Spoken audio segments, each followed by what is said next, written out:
ம் கரெக்டாக இருக்கும். இந்த பூவு இது எல்லாமே கரெக்டாக இருக்கும். ம் ஆன் பண்ணியாச்சு. தேவனுடைய பரிசுத்த நாமத்திற்கு எல்லா கனமும் மகிமையும் துதியும் சோத்திரம் புகழும் உண்டாவதாக. புதிய ஏற்பாடு வேதபாட வகுப்பு என்ற வேதபாட விளக்கம் என்ற தலைப்பில் தொடர்ந்து தேவனுடைய வார்த்தைகளை நம்ம படித்துட்டு வர்றோம். இன்றைக்கு மத்தேயு 17ஆம் அதிகாரத்தை நம்ம தியானிக்க இருக்கிறோம். இந்த 17ஆம் அதிகாரத்தில் 1ஆம் வசனத்திலிருந்து 13ஆம் வசனம் வரை இயேசு கிறிஸ்துடைய மறுரூப பற்றி நம்ம படிக்கிறோம். இரண்டாவதாக 14ஆம் வசனத்திலிருந்து 21ஆம் வசனம் வரை பிசாசி ஜாதி விதமான பிசாசியை பற்றி காரியங்களை பார்க்கிறோம். அடுத்து 22ஆம் வசனத்திலிருந்து 27ஆம் வசனம் வரை வரி தீர்வை பற்றிய காரியங்களை பார்க்கிறோம். இந்த 17ஆம் அதிகாரத்தை 3 பகுதியாக நாம் பிரிக்கிறோம். ஆகவே இந்த நாளில் முடிஞ்ச அளவில் இந்த 3 தலைப்புகளையும் இந்த ஒரே அதிகாரத்தை முடிக்கலாம்னு நினைக்கிறேன். மத்தேயு 17ஆம் அதிகாரத்தில் வாசிக்கும்போது 6 நாளைக்கு பின்பு இயேசு பேதுருவையும் யாக்கோப்பையும் அவனுடைய சகோதரனாகிய யோவானையும் கூட்டிக் கொண்டு தனித்திருக்கும்படி உயர்ந்த மலையின் மேல் போய் அவர்களுக்கு முன்பாக மறுரூபமானார். அவர் முகம் சூரியனைப் போல பிரகாசித்தது. அவர் வஸ்திரம் வெளிச்சத்தை போல வெண்மையாயிற்று. அதாவது இந்த பூமியிலேயே மாம்ச ரத்தம் இருக்கும்போதே மறுரூபமாக முடியும் என்ற ஒரு உண்மையை, ஒரு தத்துவத்தை, ஒரு அதிசயத்தை, ஒரு வெளிச்சத்தை இயேசு தாம் மறுரூபப்பட்டு சீசர்களுக்கு அதை வெளிப்படுத்தினார். 1 கொரிந்தியர் 15ஆம் அதிகாரம் 51ஆம் வசனத்தில் கடைசி எக்காலம் துணிக்கும் போது ஒரு இமை பொழுதில் நாம் எல்லாரும் மறுரூபமாவோம்னே பவுல் சொல்கிறான். அதாவது மரணமில்லாத வாழ்க்கை. பிலிப்பியர் 3ஆம் அதிகாரம் 21ஆம் வசனத்தில் கூட அவருடைய சரீரத்தை போல நமது சரீரத்தை அவருக்கு ஒப்பாக மறுரூபப்படுத்துவார் என்று பவுலும் சொல்கிறான். 2 கொரிந்தியர் 3ஆம் அதிகாரம் 18ஆம் வசனத்தில் மகிமையின் மேல் மகிமை அடைந்து மறுரூபப்படுகிறோம் என்று அங்கே எழுதப்பட்டிருக்கிறது.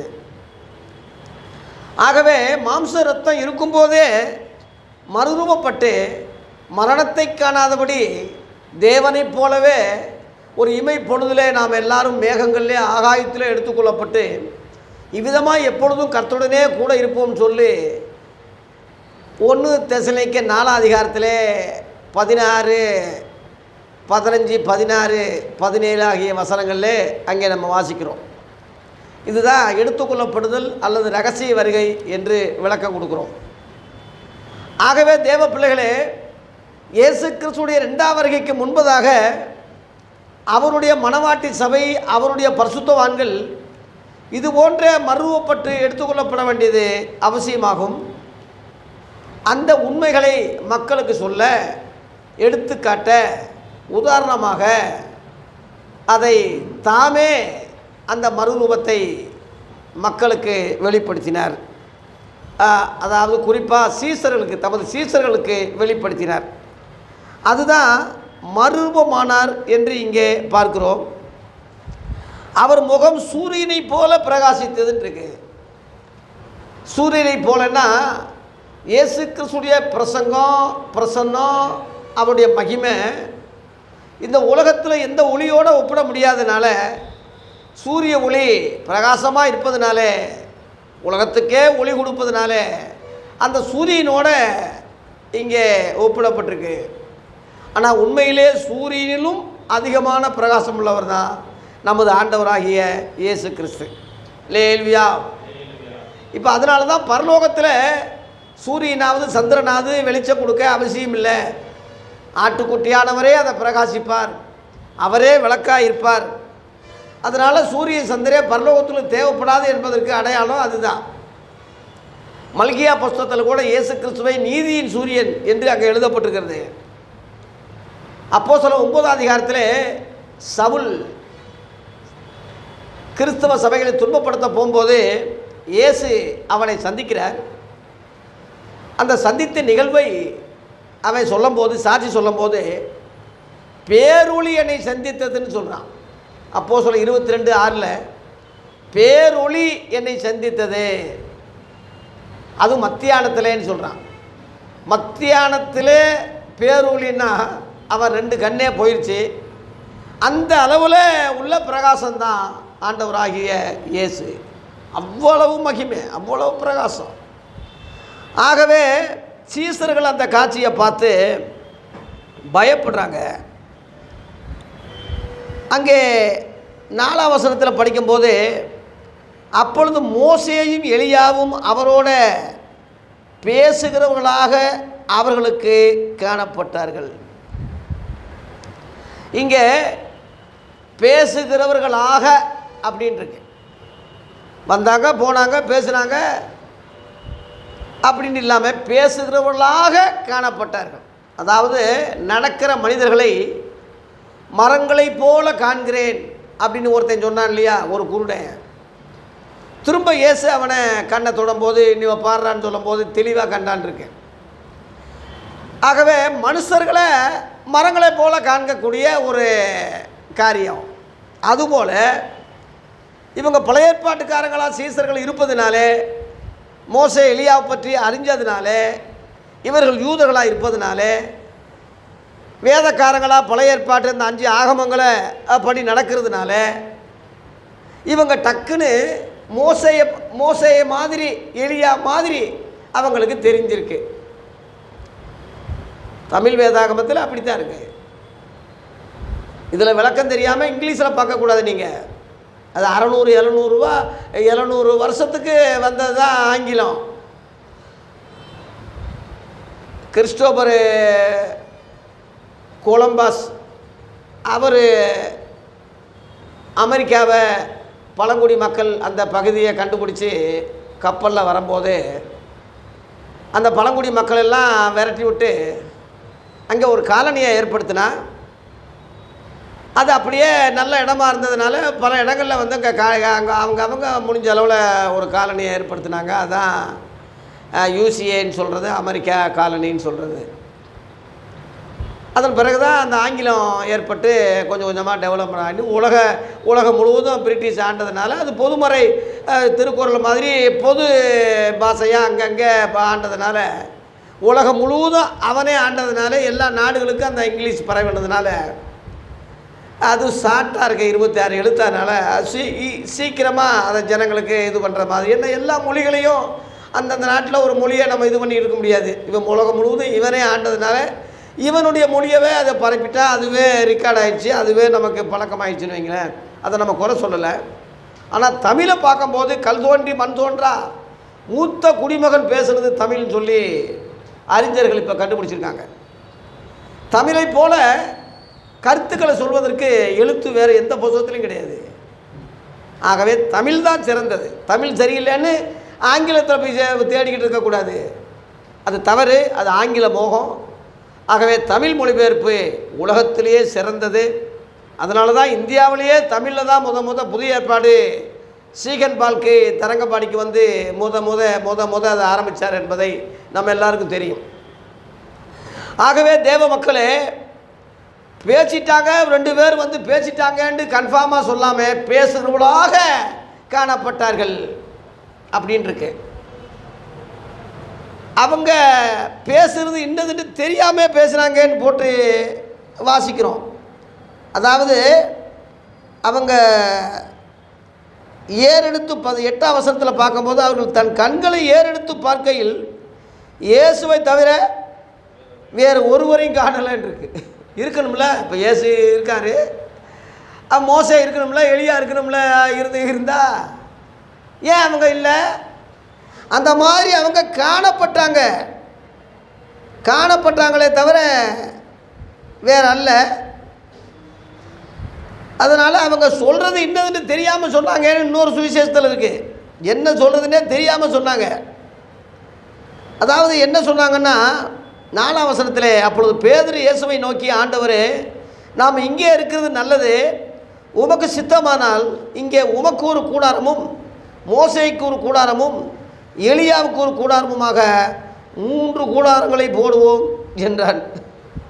இயேசுவை மோசையோட ஈக்குவல் பண்ணி எலியாவோட ஈக்குவல் பண்ணி 3ஐயும் சமப்படுத்தி 3க்கு தனித்தனி கூடாரம் போட்டு எங்கள் காலத்தை ஓட்டுவோம்னான்னு சொல்கிற மாதிரி இயேசுவை அவங்க 2 பேருக்கு சமப்படுத்துகிறான். ஏன்னா அவங்க பாரம்பரியத்தில் வந்ததுனால, மோசே ஏலியா பெரிய ஆள் மாதிரி அவங்க வேதத்தில் சொன்னதுனால இயேசுவை சரியாக அவங்க அறியாமல் தான், இயேசு எப்படிப்பட்டவர் என்று அறியாதனால, உன்னதத்திலிருந்து வருகிறவர் எல்லாரிலும் பெரியவர்னு யோவான் 3:31 இருக்கு. இயேசு கிறிஸ்து உலகத்தில் வானத்திலும் பூமியிலும் சகல அதிகாரம் உள்ளவர், தேவனுக்கு சமமாக இருக்கக்கூடிய பவர் உள்ளவர். அப்பேற்பட்ட இயேசுவை சாதாரண ஒரு மனிதனோட தீர்க்கதரிசியோடு ஒப்பிட்டு பேசுவது சரியில்லை. அந்த மாதிரி அவன் புத்தி தடி மாறி பேசுகிறதே என்னதுன்னு தெரியாத அளவில் பேசினான். அப்போ அங்கே ஒரு ஒளி அங்கே வருது. அவன் பேசுகையில் 5ஆம் வசனம், இதோ ஒரு ஒளி உள்ள ஒரு மேகம் அவர்கள் மேல் நிழலிட்டது. உடனே தேவனுக்கு பேச ஆரம்பிச்சிட்டார். இவர் என்னுடைய நேசகுமாரன், இவரில் பிரியமாயிருக்கிறேன், இவருக்கு செவி கொடுங்கள் என்று அந்த மேகத்திலிருந்து ஒரு சத்தம் உண்டாயிற்று. தேவன் அதை சகிக்க முடியல, அந்த வார்த்தையை தேவன் சகிக்க முடியல. என்னடா இது, நம்ம குமாரனை, ஒரே பேரான குமாரனை அனுப்பியிருக்கோம் ரட்சிக்க, உலக ரட்சகராக அனுப்பியிருக்கோம். சாதாரண ஒரு மோசையோட ஒரு எலியாவோட ஒப்பிடுறானே, சமப்படுத்துகிறானே, அப்போ இது என்ன நியாயம் என்று தேவன் அறிஞ்சு அங்கே மத்தேயு 3:17 சொன்ன மாதிரி சொல்கிறார். இவர் என்னுடைய நேசகுமாரன், இவரில் பிரியமாக இருக்கேன்னு அங்கே சொன்னார். இங்கே ஒரு வார்த்தை எக்ஸ்ட்ரா சொன்னார். என்ன சொன்னார்? இவருக்கு செவி கொடுங்கள். லேலுயா. மோசேக்கு செவி கொடுங்கள் என்று சொல்லலை, எலியாவுக்கு செவி கொடுங்கன்னு சொல்லலை. பூர்வ காலங்களில் பங்கு வகை வகையாக இயேசு வராத காலத்தில் தீர்க்கதரிசியை கொண்டு பிதாக்களுக்கு திருவுளம் பற்றின அதே தேவன் தான் இப்போ சொல்கிறாரு, இயேசுவுக்கு செவி கொடுங்கள், இவர் தான் என்னுடைய நேசகுமாரன், இவர் மேலே தான் நான் பிரியமாக இருக்கேன், கடைசியில் இவரை தான் நான் அனுப்பியிருக்கேன், இவர் தான் ஆதி அந்தமும் முந்தினவர் பிந்தினவர், இவர் சகலத்தையும் நான் இவர் கையில் கொடுத்துருக்கேன், எல்லா அதிகாரமும் கொடுத்துருக்கேன், இவர் தான் லாஸ்ட்டு, இவருக்கு மேலே ஒரு தீர்க்கதரிசி கிடையாது, இவருக்கு மேலே ஒரு வெளிப்பாடு கிடையாது, இவர் தான் என்னுடைய நேசகுமாரன். அந்த அர்த்தத்தில் இவருக்கு செவி கொடுங்கள் என்று தேவனே சொல்கிறார். லேலுயா. தேவனை விசுவாசிக்கிற கிறிஸ்தவர்களே, மக்களே, இந்துக்களே, இஸ்லாமிய சகோதரர்களே, எல்லாரும் பகவான் சொல்கிறீங்க, அவங்க அல்லான்னு சொல்கிறாங்க. ஒவ்வொரு மதத்துலேயும் கடவுள் ஒருவர் தான் என்று சொல்லும்போது, எல்லாரும் கண் காணாத கடவுளை சொல்லும்போது, அந்த இறைவனை சொல்லும்போது, மொத்த உலகம் முழுவதுக்கும் அதே இறைவன் பேசுகிற வார்த்தை தான் இது, இயேசுவுக்கு செவி கொடுங்கள். கிறிஸ்தவ மக்களே, இயேசுவை பற்றி அதிகமாக பேச இன்றைக்கி நாதி இல்லை. பழைய ஏற்பாட்டையே 1.5 மணி நேரம் பேசுகிறான், 2 மணி நேரம் பேசுகிறான், பழைய ஏற்பாட்டு கதை புராணம் கதை மாதிரி சொல்லி கதையை ஓட்டிடுறான். அதான் வேதனை காரியம். எபிரேயர் 3 அதிகாரத்தில் நீங்கள் படிச்சிங்கன்னா மோசேயை பார்க்கலும் இவர் மகிமையில் சிறந்தவர்னு போட்டிருக்கு. அது யூதர்களுக்கு எழுதப்பட்டது தான். எலியா நம்மை போல பாடுள்ள மனுஷன்னு யாக்கோபு சொல்கிறான் 5 அதிகாரத்தில். சாதாரண மனிதனை போய் இயேசுவோட ஒப்பிட முடியாது. அவன் 450 தீர்க்கதரிசிகளை விரட்டி கொண்டா எலியா. இயேசு கொல்ல வரல, ரட்சிக்க வந்தார். மோசே எடுத்துக்கிட்டா யாத்திராகம் 32:28 3000 யூதர்களை கொண்டு குவிச்சான். ஆடல் பாடல் நடத்துகிறாங்க, கண்ணுக்குட்டியை வச்சு கும்பிட்டாங்கன்னு சொல்லி லேவி புத்தர்கள் எல்லாம் வர சொல்லி வெட்டுங்கடான்னு சொல்லி 3000 யூதர்களை வெட்டி குவிச்சாய்யா. அதான் மோசே ஊழியம். அதான் பவுல் சொல்கிறான், மரணத்துக்கு எதுவான ஊழியம் செய்த மோசேன்னு சொல்லி 2 கொரிந்தியர் 3 அதிகாரத்தில் 6-7 சொல்கிறான். மரணத்துக்கு எதுவான ஊழியம் செய்தான் இருக்கேன். எபிரேயர் 10 அதிகாரத்தில் மோசேயுடைய பிரமாணத்தை தள்ளுகிறவன் இரக்கம் பெறாமல் 2-3 வாக்கினாலே, சாட்சியின் வாக்கினாலே சாகிறானே அப்படி போட்டிருக்கு. ஆகவே அது மரணத்துக்கு எதுவான முடியும். இயேசு கிறிஸ்து மரணத்தை உண்டாக்க வரல, ஜீவனை உண்டாக்க வந்தார். அதை ஜீவன் உண்டாக்கவும் அது பரிபூர்ணப்படவும் வந்தேன் என்று யோவான் 10 அதிகாரத்தில் இயேசு சொன்னது நம்ம எல்லாருக்கும் தெரியும். இவரோட யாரையும் ஒப்பிட முடியாது. இயேசு வராத காலத்தில் வேணால் அதை பயன்படுத்தலாம். இப்போ இருட்டு ஆயிடுச்சுன்னா சூரியன் கிடையாது, இருட்டாகுது, லைட்டை பயன்படுத்தலாம், மெழுகுவத்தியை பயன்படுத்தலாம், மண்ணெண்ணெய் லைட்டை பயன்படுத்தலாம், தப்பு இல்லை. ஆனால் விடிய உதயம் வந்த பிறகு, விடிய காலம் வந்த பிறகு, சூரியன் உதித்த பிறகு இதெல்லாம் தேவையா? நமக்கு தேவையா? தேவையில்லை. அப்படியே வச்சாலும் இருந்த இடம் தெரியாமல் தான் இருக்குமே தவிர பெரிய ஒளி மாதிரி அது காட்டாது நமக்கு. அது மாதிரி தான் நண்பர்களே, இயேசு வராத காலத்தில், பழைய ஏற்பாட்டு காலத்தில் பங்காக வகையாக சொல்லி தெரிஞ்சது சரிதான், அதை நான் குறை சொல்லலை. அது அறியாமை உள்ள காலங்களை தேவனே காணாதவரை போல் இருந்தார் சொல்லி அப்போஸ்தலர் 17:30 இருக்குது. அது அறியாமை உள்ள காலம். இன்றோ மனம் திரும்ப வேண்டும் என்று விரும்பி எல்லா மக்களுக்கும் மனம் திரும்பும்படி கட்டளையிடுகிறார்னு அதில் பவுல் சொல்கிறான். அதனால தான் இயேசு யூதர்கள் மத்தியில் முத தொடங்கும் போது மத்திய 4:17 அது முதல் மனம் திரும்புங்கள், பரலோக ராஜ்யம் சமீபத்தில் இருக்கிறதுன்னு பிரசங்கிக்க தொடங்கினார். முதல் தொடக்கமே மனம் திரும்புங்கன்னு தான் யூதர்களுக்கு சொன்னார். யூதர்கள் நியாயப்பிரமாணம் பெற்றிருந்தாலும், கற்பனைகள் பெற்றிருந்தாலும், முற்பிதாக்கள் தீர்க்கதரிசிகள் அனுப்பப்பட்டாலும் அவங்க மனம் திரும்பலை, அவங்க ரட்சிக்கப்படலை, அவங்க ஞானஸ்நானம் பெறலை, அவங்க அப்போஸ்தலர் உபதேசம் தெரியாது, இயேசுவை தேவகுமார்னு ஏற்றுக்கிறதுக்கு வாய்ப்பு இல்லை. 1000 மதம் இருந்து 1000 ஜனங்காச்சாரம் இருந்து என்ன பிரயோஜனம்? ஒரே காரியம், இயேசுவை நான் இரட்சகராக ஏற்றுக்கொள்கிறேன் விசுவாசித்து, அவர் தேவகுமார்னு விசுவாசிக்கிறேன், இவ்வளோதான் ரட்சிப்பு, அவ்வளோதான். அது யார் சொன்னாலும் அவன் ரட்சிக்கப்படுறான்.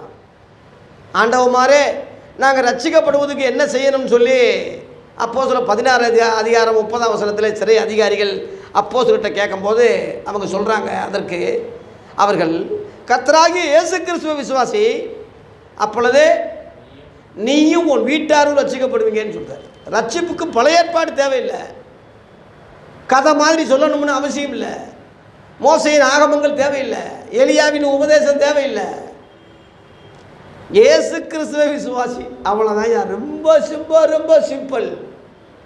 எப்படி விசுவாசி? அப்போஸ்தலர் 8 அதிகாரத்தில் 37 இயேசுவை தேவகுமாரன் என்று விசுவாசிக்கிறேன் என்று சொல்லி ரதத்தை நிறுத்த சொல்லி கந்தகை மந்திரி பிலிப்புக்கிட்ட ஞானசானம் வாங்கி சந்தோஷமாக ஊர் போய் சேர்ந்தான். இயேசு கிறிஸ்துவ தேவகுமார்னு விசுவாசிக்கிற அந்த விசுவாசம் தான். அது பழைய ஏற்பாட்டில் கிடையாதுல்ல. இந்த சுவிசேஷங்கள் எழுதப்பட்ட நோக்கம், புதிய ஏற்பாட்டு நிருபங்கள் எழுதப்பட்ட நோக்கம் ஒரே ஒரு நோக்கம், இயேசுவை தேவகுமாரன்னு நீங்கள் விசுவாசிக்கணும். விசுவாசித்து அவருடைய நாமத்தினாலே நித்திய ஜீவனை அடையும்படியாக இவைகள் எல்லாம் எழுதப்பட்டிருக்கு சொல்லி யோவான் 20 அதிகாரம் கடைசியில் 31 கடைசியில் இதுக்கு தான் எழுதப்பட்டிருக்குன்னே இருக்கு. கருப்பொருளை தான் இயேசு கிறிஸ்து அதை சொன்னார். அதனால தான் சிலுவையில் அறைஞ்சாங்க. ஒரு மனுஷனாக இருந்துக்கிட்டு தேவகுமாரன்னு இவன் எப்படி சொல்லலாம், தேவருக்கு எப்படி சமமாக்கலாம், தன்னையே தேவன்னு சொல்கிற அது அர்த்தம் தானேன்னு சொல்லி அந்த மத வெறியர்கள் இயேசுவை அறியாமல் புரியாமல் மகிமின் கர்த்தரை அறிந்திருந்தார்கள், ஆனால் சிலுவையில் அறிந்திருக்க மாட்டார்களே என்று 1 Corinthians 2:8 பவுல் தான் சொல்கிறான். அதனால தான் இயேசு தாங்கள் செய்கிறது இன்னதுண்டு அறியாமல் இருக்கிறாங்கன்னு சொல்லி அவங்களுக்கும் மன்னிப்பு கொடுத்து உயிர் விடும்போது கூட மன்னிப்பு கொடுத்தாரு. இன்றைக்குள்ள போதர்களுக்கோ பாஸ்டர்களுக்கோ பிஷப்புகளுக்கோ இந்த அறிவு இல்லை. இயேசு யாருன்னு தெரியல, தேவர் யாருன்னு தெரியல, ஆவியானவர் யாருன்னு தெரியல. எல்லாம் ஒரே இது திருத்துவம் சொல்லி வேதத்தில் இல்லாத ஒரு வார்த்தையை செட்டப் பண்ணி புகுத்தி குழப்புறான். அப்படி ஒரு பிதா இல்லாவிட்டா மேலேருந்து அந்த சத்தம் போட்டு கூப்பிடுவாரா? இயேசு கிறிஸ்து அப்படி ஒரு பிதா இல்லாட்டினா அடிக்கடி அடிக்கடி அடிக்கடி பிதா பிதா பிதான்னே சொல்லுவாரா? ஆதி அப்போஸ்தலர்கள் பிதாவாகிய தேவனாலும் கர்த்தராகிய இயேசு கிறிஸ்துவினாலும் பரிசுத்த ஆவியானவராலும் கிருபையும் சமாதானம் உண்டாவதான்னு வாழ்த்துவாங்களா? 3 பேர் தனித்தனி பேரை சொல்லி வாழ்த்துவாங்களா? இதே பேதுரு தான் 1 பேதுரு 1 அதிகாரம் 2ஆம் வசனத்தில் 3 பேரை தனித்தனியாக சொல்லி வாழ்த்துனா. 2 Corinthians 13 அதிகாரம் 14ஆம் வசனத்தில் பவுல் 3 பேரை தனித்தனியாக சொல்லி வாழ்த்துனா. பரலோகத்தில் சாட்சிகள் 3 என்று 1 யோவான் 5:7 யோவான் அப்போஸ்தலன் சொல்லியிருக்கான். வேதத்திலிருந்து வெளியே போகாதீங்க. அவன் சொல்கிறான், இவன் சொல்கிறான், இவன் சொல்கிறான், எவன் சொல்கிறது நம்பாதீங்க. எல்லாமே குறை உள்ளவர்கள், தற்குறிகள் தான். யானையை பார்த்த தடையை பார்த்த குருடர்கள் தான். 1ஆம் நூற்றாண்டில் உள்ள அப்போஸ்தலர்கள் சொல்கிறது தான் உண்மையே தவிர, அவங்க எழுத நிருபங்களே கரெக்டே தவிர, அவங்க சொன்ன சுவிசேஷங்கள் தான் கரெக்டே தவிர, இன்றைக்குள்ள நாதாரிகளை பின்பற்றி, இன்றைக்குள்ள போதகர்களை பின்பற்றி, ஸ்தாபனங்களை பின்பற்றி, மாற்றிடுவதிலிருந்து பிரிஞ்சு வந்த ஆளுகளை பின்பற்ற வேண்டிய அவசியம் இல்லை, இனிமேலே இல்லை. புரிஞ்சுக்கங்க. மனிதனுடைய ஸ்தாபனங்கள் குறைவுள்ளது தான். 1 Corinthians 13:9 நம்முடைய அறிவு குறைவுள்ளது, நம்முடைய தீர்க்கதரிசனம் சொல்லுதலும் குறை உள்ளதுன்னு பவுல் சொல்கிறான். யோவான் 3:31 பூமியிலிருந்து உண்டானவன் பூமிக்குரிய தன்மையிலிருந்து பேசுகிறான். அவ்வளோதான் அவனுக்கு முடியும். ஆனால் பரலோகத்திலிருந்து வருகிறவரோ அங்கே கண்டதையும் அங்கே கேட்டதையும் இங்கே சொல்கிறாரு. அது ஒருவனும் ஏற்றுக்கிறது இல்லைன்னு இருக்கு. அதை ஏற்றுக்கொள்ளவன் தான் கிறிஸ்தவன், ஏற்றுக்கொள்ளாதவன் அவிசுவாசி. நீங்கள் என் ஆடுகளாக இருப்பதனால இல்லாதனால நம்பாமல் இருக்கீங்கன்னு யூதர்களை பார்த்து ஏன் சொன்னார்? அவருடைய ஆடு எங்கே இருந்தாலும் ஒரு சத்தத்துக்கு செவி கொடுக்கும். நானே நல்ல மேய்ப்பன், என் ஆடுகள் என் சத்தத்துக்கு செவி கொடுக்கும் அப்படின்னு சொல்கிறாரு. அவருடைய ஆடு எந்த நாட்டில் இருந்தாலும் சரி, எந்த தேசத்தில் இருந்தாலும் சரி, எந்த மதத்தில் இருந்தாலும் சரி, எந்த ஜாதியில் இருந்தாலும் சரி, இயேசுவுக்கு செவி கொடுப்பாங்க.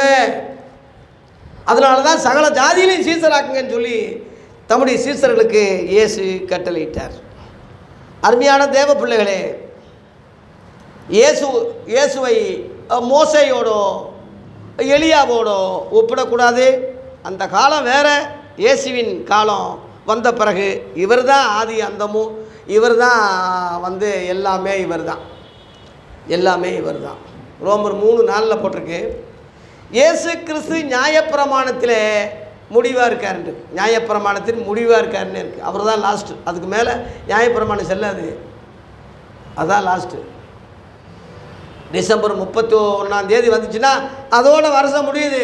அதுக்கு மேலே எதையும் பார்க்க முடியாது. அப்புறம் புது வருஷம்தான். அந்த மாதிரி புது வருஷம் தாயா இயேசு, புது உடன்படிக்கை தாயா இயேசு, புதிய ஏற்பாடு தாயா இயேசு, புதிய மார்க்கம் தாயா இயேசு, புதிய உபதேசம் தாயா இயேசு. இதுக்கு மேலே ஒரு புதுசு கிடையாது. அப்படி இதுக்கு மேலே ஒரு புதுசு எவன் சொன்னாலும் அவன் சபிக்கப்பட்டவன் என்று கலாத்தியர் 1:8-9 பவுல் சொல்கிறான். இதுக்கு இயேசுவுக்கு பின்னாடியும் ரட்சிப்பு இல்லை. இயேசுவுக்கு அடுத்த ஒரு ரட்சிப்பு வரப்போகிறதில்லை. இயேசுவே இரட்சகர். அவர் தான் ஆதி அந்தமும், முந்தினவர் பிந்தினவர். ஆகவே கடைசியாக தம்முடைய குமாரனை இயேசுவை தான் தேவன் அனுப்பினார். அதனால் இயேசுவுக்கு தான் செவி கொடுக்கணுமே தவிர பழைய ஏற்பாட்டுக்காரங்களுக்கு செவி கொடுக்க வேண்டிய அவசியம் இல்லை. நண்பர்களே, போதகர்களே, மனம் திரும்புங்க, உங்களை பிரசங்கத்தை திருத்துங்க, இனிமேல் உங்கள் போக்கை மாற்றுங்க. பழைய ஏற்பாடு உதாரணமாக ஏதாவது ஒரு ஊறுகாய் தொட்டுக்கிற மாதிரி தொட்டுக்குங்களே தவிர இயேசுவை உணவாக்குங்க. நானே வானத்திலிருந்து இறங்கின ஜீவப்பம்னு சொன்னார். நானே வானத்திலிருந்து இறங்கின மீனுன்னு சொல்லலை. ஆனால் மீனையும் அப்பமும் ரெண்டையும் கொடுத்தாலும் மீன் அப்படியே சாப்பிட முடியாது. கழிவு பொருள் நிறையா இருக்குது. அதில் மண்டை சாப்பிட முடியுமா? முள்ளை சாப்பிட முடியுமா? குடலை சாப்பிட முடியுமா? செதிலை சாப்பிட முடியுமா? சொல்லுங்கள். கறியைத்தானே சாப்பிட முடியும். அதுபோல் பழைய ஏற்பாட்டை எல்லாத்தையும் எடுத்துக்கிற முடியாது. இயேசுவை பற்றின நிலநாட்டங்கள், இயேசுவை பற்றின தீர்க்க தரிசனங்கள் எடுத்துக்கலாம். அதான் கறி. மற்றதெல்லாம் மண்டையும் முள்ளும் கண் குடலும் செதில் தான். ஆனால் அப்பத்தை எடுத்துக்கிட்டால் அதுக்கு கழிவு பொருளே இல்லை. அதுதான் இயேசு. வானத்திலிருந்து இறங்கின ஜீவப்பம் நானே, என்னை புசிக்கிறவன் என்னாலே பிழைப்பான்னு சொன்னார். ஆகவே புதிய ஏற்பாட்டு உபதேசம், புதிய உபதேசம் மார்க் 1:27 போட்டிருக்கு. புதிய உபதேசம். எபிரேயர் 10:19 புதிதான மார்க்கத்தை நமக்கு ஏற்படுத்தினார்னு அப்போஸ்தலர்கள் எழுதியிருக்காங்க. புது உடன்படிக்கைன்னு சொல்லுவதனாலே முந்தினதை பழமையாக்கினார்னு எபிரேயர் 8:13 இருக்கு. அதனால் தேவ பிள்ளைகளே, அறியாமை உள்ள காலங்களை ஆண்டவர் கண்டுக்கிறல. கடைசி காலத்தில் இந்த அடியனை எழுப்பி இந்த சத்தியத்தை சொல்ல வச்சுக்கிட்டு இருக்காரு. காது உள்ளவன் கேட்கட்டும், புத்தி உள்ளவன் புரியட்டும், ஞானம் உள்ளவன் விளங்கிக்கிறட்டும், இருதயத்தில் நேர்மை உள்ளவன் இது விளங்கட்டும், புரியட்டும். ஆகவே என்னுடைய நேசகுமாரன் இவர் தான், இவருக்கு தான் எல்லாரும் செவி கொடுங்கன்னு சொல்லி முழு உலகத்துக்கு தேவனே சொன்னார். தேவனே சொல்லும் போது அதுக்கு மீறி ஒருத்தன் போகிறான்னா, நடக்காமல் இருக்கான்னா, செவி கொடுக்காமல் இருக்கான்னா, அவனுக்கு வர்ற கோபாக்கினி தண்டனை பயங்கரமாக இயேசு சொன்னவைகள் முழுவதும் சுவிசேஷங்கள் இருக்குது. அதனுடைய விளக்கங்கள்லாம் அப்போஸ்தலர்கள் நிருபங்கள் எழுதியிருக்காங்க. எல்லாருக்கும் கடைசி வெளிப்படுத்தின விஷயத்தில் இருக்கிறது. அதை தவிர அவன் சொல்கிறான் இவன் சொல்கிறான்னு சொல்லி எவனும் பின்பற்ற வேண்டிய, யாரையும் கும்பிட வேண்டிய, தெய்வமாக்க வேண்டிய அவசியம் இல்லை. ஆகவே இன்றும் இயேசு ஜீவிக்கிறார். இன்றும் அவர் உயிரோடு இருக்கிறார். அவர் செத்துப்போன மனிதர் இல்லை. ஏதோ சதா காலங்களில் உயிரோடு இருக்கேன்னு சொல்லி சொல்கிறாரு. ஆகவே அந்த சத்தத்தை இங்கே 2 பேதுருல பேதுரு எழுதுனா 1ஆம் அதிகாரத்தில் 16-17 அதை எடுத்தவங்க படிக்கிறீங்களா? நாங்கள் தந்திரமான கட்டுக்கதைகளை பின்பற்றினவர்களாக அல்ல, அவருடைய மகத்துவத்தை கண்ணார கண்டவர்களாகவே கர்த்தராகிய இயேசு கிறிஸ்துவையும் வல்லமையும் வருகையும் நாங்கள் உங்களுக்கு அறிவித்தோம். இவர் என்னுடைய நேசகுமாரன், இவரிடத்தில் பிரியமா இருக்கிறது என்று சொல்லுகிற சத்தம் உன்னதமான மகிமையிலிருந்து இயேசுவுக்கு உண்டாகி பிதாவாகி தேவனாலே இயேசு கனத்தையும் மகிமையும் பெற்ற போது அவரோடு கூட நாங்கள் அந்த பரிசுத்த பர்வதத்திலே நாங்கள் இருந்தோம். அல்லேலூயா. கட்டு கதைகளை அப்போஸ்தலர்கள் சொல்லலை. இன்னைக்கு உள்ளவன் மாதிரி கதை கட்டி விடலை.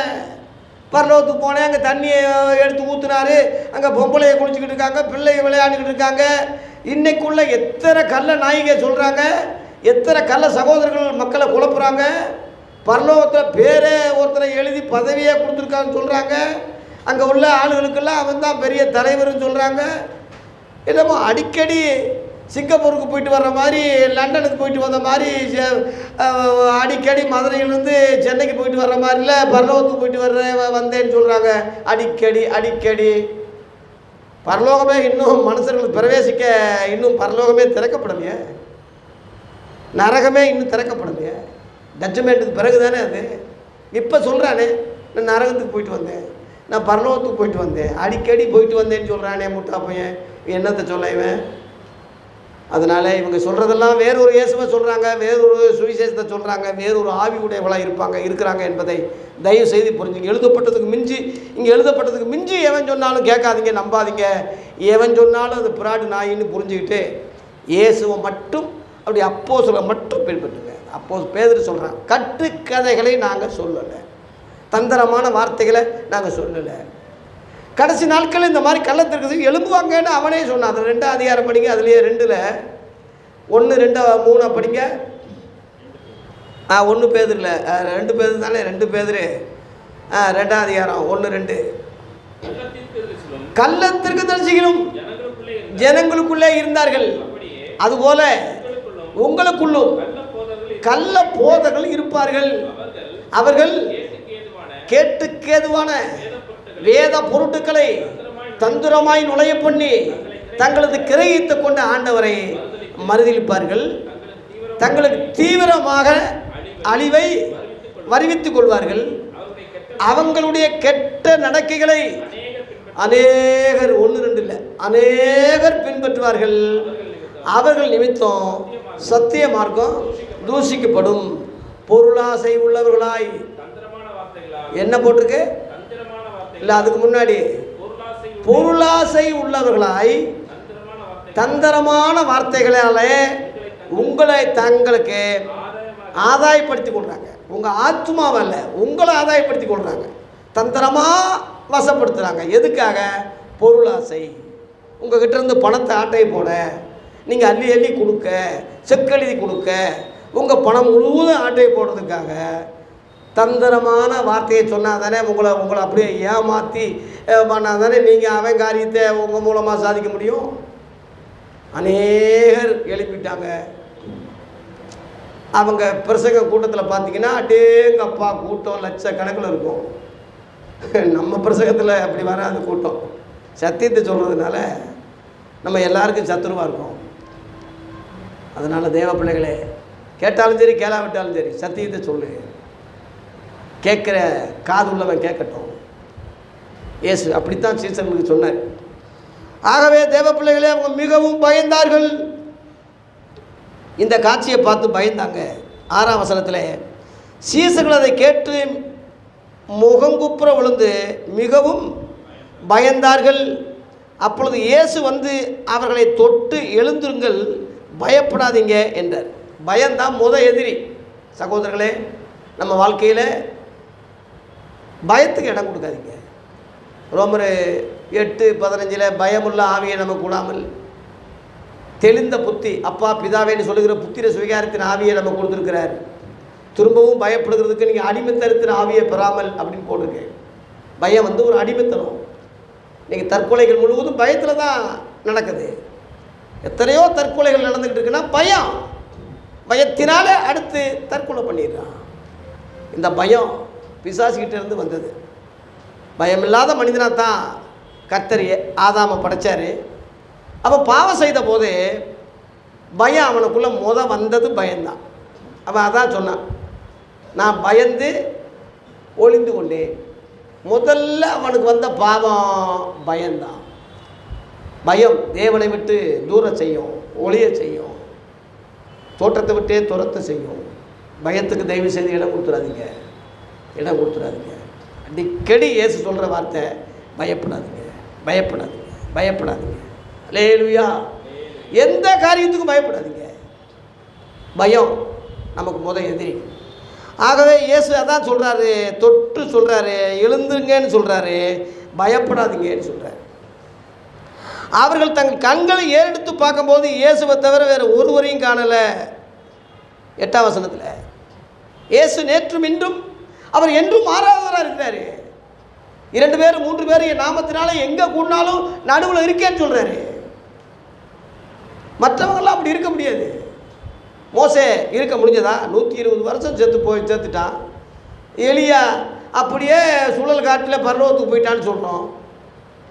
அது எடுத்துக்கொள்ளப்படுதலுக்கு ரகசிய வருகைக்கு முன் அடையாளம். அது எலியா ஏனோக்கு முன் அடையாளம். அது எப்படி போவாங்கன்னா அப்படி தான் போவாங்க. எப்படி மருவப்பட்டு, இயேசு மாதிரி மருவப்பட்டு எடுத்துக்கிட்டு இருப்பார். அது பழைய ஏற்பாடு முக்காடாக இருக்கிறதுனால தெளிவாக அதில் நம்ம விடை காண முடியாது. புதிய ஏற்பாட்டில் தான் வரணும் தெளிவான உபதேசங்கள் விடையை காண. பழைய ஏற்பாடு மோசையின் ஆகமங்கள் ஒரு முக்காடு, இருதயத்தில் முக்காடு இருக்குது. அவங்க கர்த்தரிடத்தில் மனதுணுமாக தான் அந்த முக்காடு எடுபட்டு போகும். கிறிஸ்து தான் அந்த பழைய ஏற்பாட்டை நீக்கி புதிய காரியத்தை கொடுக்க முடியும்னு சொல்லி 2 கொரிந்தியர் 3ஆம் அதிகாரத்தில் 14, 15, 16 போட்டிருக்குல்ல தெளிவா. நிருபங்களே எவனும் படிக்கிறது இல்லையா? ஆகவே இயேசுவை தவிர வேறு ஒருவரையும் காணவில்லை. அப்போ எலியாவுக்கு கூடாரம் போட்டால் எலியா இருப்பானா? மோசைக்கு கூடாரம் போட்டால் மோசை இருப்பானா? இல்லை, இல்லையா, போயிட்டாங்களே. இன்றைக்கி நீ மோசையை பற்றி 1.5 மணி நேரம் பேசுகிற, எலியாவை பற்றி அடேங்கப்பா எலியாவின் ஜெபம்னு பேசுகிறேன். இன்றைக்கி இல்லையே. இயேசு இருக்கிறார், இயேசு இன்றைக்கி இருக்கிறார். அல்லேலூயா. ஸ்தாபன தலைவர்கள்லாம் இல்லாமல் போயிட்டாங்க. இயேசு ஜீவிக்கிறார், இன்றைக்கி இயேசு இருக்கிறார். உன் மூத்த தலைவரும் மூத்த போதகரும் உன் பைபிள் டீச்சர் எல்லாமே இல்லாமல் போயிட்டாங்க. இப்போ இருந்தால் அடுத்து இல்லாமல் போவாங்க. இயேசு முக்காலத்திலையும் இருக்கிறார். மரித்தேன், இதோ சதா காலங்கள் நான் உயிரோடு இருக்கிறேன்னு சொல்லி வெளிப்படுத்தல் 1:18 போல எவன் சொல்ல முடியும்? யார் சொல்ல முடியும்? இயேசுவை போல சொல்ல முடியுமா? அவர் நேற்றும் இன்றும் என்றும் மாறாதவர் சொல்லி எபிரேயர் 13:8 சொல்லியிருக்கேன். எவன் சொல்ல முடியும் அப்படி? ஆகவே இயேசுவோட யாரையும் ஒப்பிடாதீங்க. சூரியனோட எந்த வெளிச்சத்தையும் ஒப்பிடாதீங்க. இயேசு நீதியின் சூரியனாக இருக்கிறார். இயேசுவோட எந்த மனுஷரையும், இயேசு வந்துட்டார்னா இவருக்கு மேலே என்ன உபதேசம்?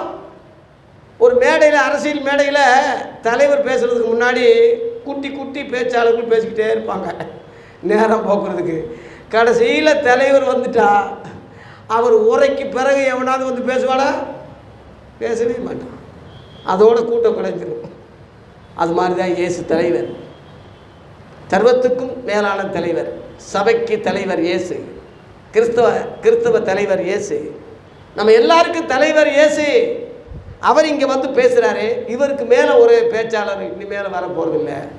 இதுக்கு முன்னாடி டம்மி பீஸுகளை நம்ம பின்பற்ற வேண்டிய, சில்லண்டி பேச்சாளர்களை பின்பற்ற வேண்டிய அவசியமும் இல்லை. இயேசுவே நிரந்தர பேச்சாளர். அவர் இன்றும் ஜீவிக்கிறார், இன்றும் பேசிக்கிட்டே இருக்கிறார். அல்லேலூயா. ஆகவே அவரை தவிர வேறு எதையும் காணலை. அப்புறம்தான் புரிஞ்சாங்க சீசர்கள். 9ஆம் வசனத்திலே அவர் மலையிலிருந்து இறங்கின போது இயேசு அவர்களை நோக்கி, மனசுகுமாரன் மரித்தோர்ந்து எழுந்திருக்கும் வரைக்கும் இந்த தரிசனத்தை ஒருவருக்கும் சொல்ல வேண்டாம் என்று கட்டளையிட்டார். முன்பு அதே மாதிரி தானே சொன்னார். ஏன்னா இந்த ரகசியங்கள் இப்போயே வெளிப்படுத்திடாதீங்க, என்னை ஒரு வேளை கொல்லாமல் விட்டாங்கன்னா நான் வந்த நோக்கம் நிறைவேறாமல் போயிடும், யாருக்கும் சொல்லாதீங்கன்னு சொல்லி மறைச்சார், கட்டளையிட்டார். கடைசியில் ஆர்டர் கடினமாகவே சொன்னார். அப்போ சீசர்கள் கேட்குறாங்க 10ஆம் வசனத்திலே, அப்பொழுது அவருடைய சீசர்கள் அவரை நோக்கி, அப்படியானால் எலியா முந்தி வர வேண்டும் என்று வேதவாரர்கள் சொல்லுகிறார்களே, அது எப்படி என்று கேட்டார்கள். மல்கியா 4ஆம் அதிகாரம் 5ஆம் வசனத்தில் கர்த்தருடைய நாள் வர்றதுக்கு முன்னாடி நான் எலியாவை அனுப்புகிறேன் அப்படின்னு சொல்லி ஒரு வசனம் இருக்குது. அப்போ அந்த கர்த்தர் தான் கிறிஸ்து அல்லது மேசியான்னு சொல்கிறாங்க. நீங்கள் கிறிஸ்துவானா? உங்களுக்கு முன்னாடி எலியா வந்திருக்கணுமே. அதனால தான் வேதவார பரிசெய்து எலியா எங்கே எவனும் வரலையே, இவரை மெசியான்னு நாங்கள் ஏற்றுக்கிற முடியாது. கிறிஸ்து வர்றதுக்கு முன்னாடி எலியா வரணும். மல்கியாவில் போட்டிருக்கு, வசனம் போட்டிருக்கு. அந்த வசனத்தை தான் நம்ம பார்க்கணும். இப்போ நான் தான் கிறிஸ்து, என்னை நம்புங்கன்னா எப்படிடா நம்ப முடியும்? எலியா வரலையே, அவங்க சொல்கிறாங்களே, அது எப்படின்னு சீசர் கேட்குறாங்க. நல்ல கேள்வி தான். இயேசு அதுக்கு என்ன பதில் சொன்னார்னா, அவருக்கு அவர் பிரதியுத்தரமாக, எலியா முந்தி வந்து எல்லாவற்றையும் சீர்படுத்துவது மெய்தான். அடுத்து 12, ஆனாலும் எலியா வந்தாயிற்று என்று உங்களுக்கு சொல்லுகிறேன். எலியா வந்தாயிற்று, வந்துட்டாமே. அவனை அறியாமல் தாங்கள் இஷ்டப்படி அவனுக்கு செய்தார்கள். இவ்விதமாய் மனசுகுமாரனும் அவர்களாலே பாடுபடுவார். அவங்க தெரிஞ்சால் இவரை தெரிஞ்சுக்கிடுவாங்க, திருவிழா அறைய மாட்டாங்க. அப்புறம் வந்த நோக்கம் நிறைவேறாமல் போயிடும். அதனால் அவனை தெரிய விடாதபடி அவங்க கண்களை மூடினார், இருதயத்தை மூடினார். ஆனால் உண்மையிலேயே எலியா வந்துட்டான். நீங்கள் எலியான்னு சொல்கிறது அந்த எலியாவி ஆவியுடைய அந்த யோவான் சாணகம் தான். இங்கே 13ஆம் வசனம் பாருங்கள். அவர் யோவானை குறித்து, யோவான் சாணகனை குறித்து அவர்களுக்கு சொன்னார் என்று சீசர்கள் அப்பொழுது அறிந்து கொண்டார்கள். அப்போ புரிஞ்சிருச்சு அவங்களுக்கு. மத்தேயு 11ஆம் அதிகாரத்தில் 13, 14 இந்த கருத்தை சொல்லியிருக்கார் இயேசு. படிங்க. நியாயப்பிரமாணமும் தீர்க்கதரிசிகள் யாவரும் யோவான் வரைக்கும் தீர்க்க தரிசனம் உரைத்தது உண்டு. நீங்கள் ஏற்றுக்கொள்ள மனதாக இருந்தால் வருகிறவனாகி எலியா இவன் தான் என்று யோவான் சாணகனை பற்றி அங்கேயே சொல்லிட்டார். தீர்க்க தரிசனங்கள் பழைய ஏற்பாடு ஆள்க முழுவதும் யோவான் சாணகம் வரைக்கும் தான் தீர்க்க தரிசனம் உரைத்ததுண்டு. அவன் தீர்க்கதரிசியாக இருந்தாலும் நியாயப்பிரமாண ஆளாக இருந்தாலும் யோவான் சாணகனோட முடியுது ஐயா. பழைய ஏற்பாட்டில் கடைசி தீர்க்கதரிசி யோவான் சாணகன். சிறிகளிலேயே பிறந்த தீர்க்கதரிசியில் அவனை போல ஒரு பெரிய தீர்க்கதரிசியே இல்லைன்னு இயேசுவே சொன்னார். ஏன்னா இயேசுவுக்கே ஞானசானம் கொடுத்துருக்கான்னா நம்ம பார்த்துக்கோங்களேன். ஆகவே அதோட பழைய ஏற்பாடு முடியுது. நீங்கள் மல்கியா புஸ்தகத்தை கடைசியில் பார்த்தீங்கன்னா பழைய ஏற்பாடு முட்டிட்டுன்னு இருக்குது, அதோடெல்லாம் முடியுது. ஆகவே நீங்கள் ஏற்றுக்கொள்ள மனதாக இருந்தால் எலியாவின் ஆவியுடைய அந்த யோவான் சாணகம். அந்த எலியா எப்படி அந்த வைராக்கியமாக இருந்து அந்த ராஜா பேர் என்ன, பழைய எலியா எதிர்த்தாண்டில் ஒருத்தனை, அந்த ராஜா வந்து யோசேவேலுடைய புருஷன், அவன் இஸ்ரவேலின் ராஜா.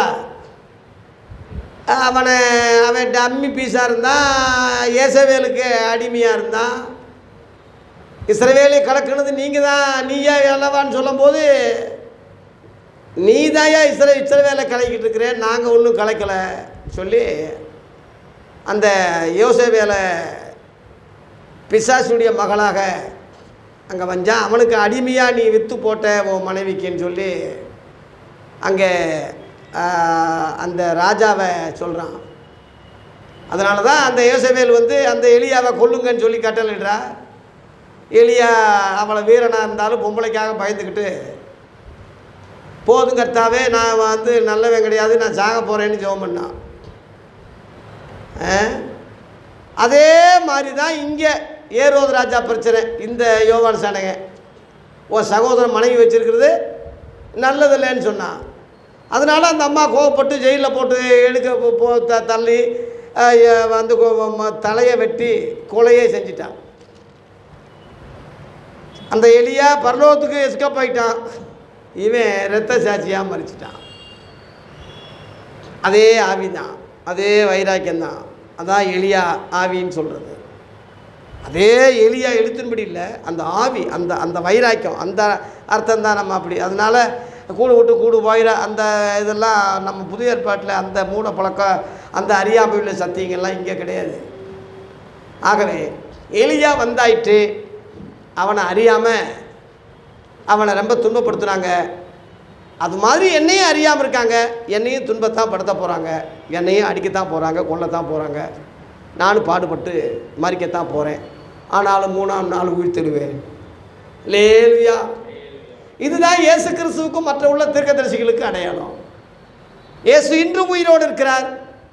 1 யோவான் 2ஆம் அதிகாரத்திலே பிதாவின் வலது பார்சத்தில் நமக்காக பரிந்து பேசிக்கிட்டு இருக்கார். இப்போ பரிந்து பேசிக்கிட்டு இருக்கார். திரும்ப நம்மை அழைக்க வரப்போகிறார். சூரியனோட எந்த லைட்டும் ஒப்பிடாத போல இயேசுவோட யாரையும் ஒப்பிடாதீங்க. நான் சொல்கிறேன்னு சொல்கிறாரு. மோசே சொன்னதெல்லாம் பூர்வத்தாருக்கு உரைக்கப்பட்டது. நான் சொல்கிறேன்னு மலை பிரசங்கத்தில் சொல்கிறாரு. இவர் சொல்கிறதா நமக்கு வேதமே தவிர மோசே சொன்னது யூதர்களுக்கு இஸ்ரவேலுக்குள்ள காரியம். அவங்கெல்லாம் கிறிஸ்தவங்களே கிடையாது. நான் உங்களுக்கு சொல்கிறேன் சீசர்களுக்கு சொன்னார்ல, அந்த சீசரில் தான் பின்னாடி கிறிஸ்தவங்களாக மாறினாங்க. சீசர்களுக்கு தான் அந்த பேர் வந்தது. அப்போஸ்தலர் 11:26. தேவ பிள்ளைகளே, ஊழியர்களே, மக்களே, புரிஞ்சுக்கிங்க, அறிஞ்சிக்கிங்க, ஆழமாக படிங்க, கண்களை திறந்து பகுத்தறிவோடு படிங்க. பழைய ஏற்பாட்டுக்கும் புதிய ஏற்பாட்டுக்குள்ள வித்தியாசத்தை புரிஞ்சு படுங்க. அப்படின்னால் நாம் மகிமை மேல் மகிமை அடைந்து இயேசுவை போல நாமளும் மறுரூபமாவோம். அல்லேலூயா. இந்த மறுரூபம் என்ற சாப்டர், மறுரூபம் என்ற தலைப்பு மத்தேயு 17ஆம் அதிகாரத்தில் 1லிருந்து அந்த 13 வரை உள்ள காரியத்தை நான் இதோட அந்த பகுதியை நிறைவு செய்கிறேன். நேரம் இல்லை. அடுத்து ஆண்டவர் சித்தமானா கிருபை கொடுத்தா அந்த 2 பகுதியை அடுத்த வாரம் முடிக்கலாம். கர்த்தர் நம்மை ஆசீர்வதிப்பாராக. நன்றி, வணக்கம்.